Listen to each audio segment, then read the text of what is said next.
Hi there guys, it's Dustin the writing tutor again, and here I'm going to teach you how to write a conclusion. If you are a student struggling with writing, or if you want to just level up your writing, maybe you're a teacher or a parent who wants to help their students, well, you're going to want to follow this channel because I produce content regularly on writing.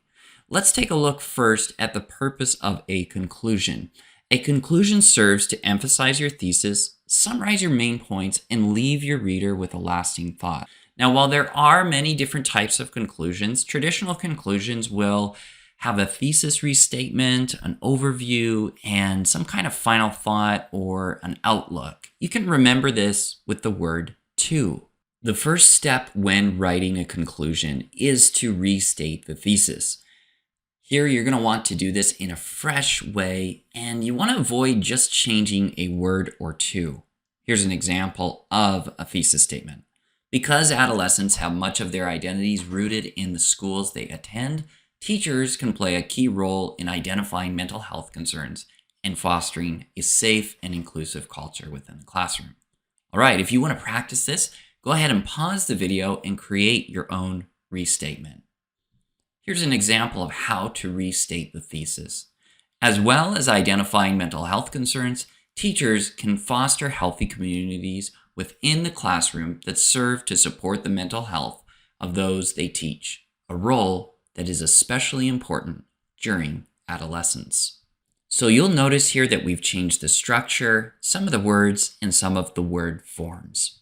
Okay, so the second step when creating a conclusion is to provide an overview. This is going to summarize the main ideas or the body paragraph topics, and this will help to drive home the key takeaways for your reader.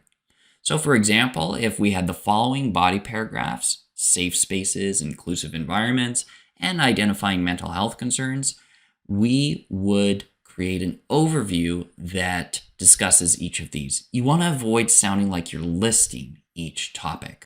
To practice this, go ahead and create your own overview section of the conclusion. You can pause the video now. Here is an example of the restatement of the thesis and the overview. As was discussed through creating zero tolerance policies for bullying and modeling acceptance of all students, teachers can create an environment where students feel safe and included. Okay, so the final part of creating an effective conclusion is the outlook. Sometimes this is also called the final word.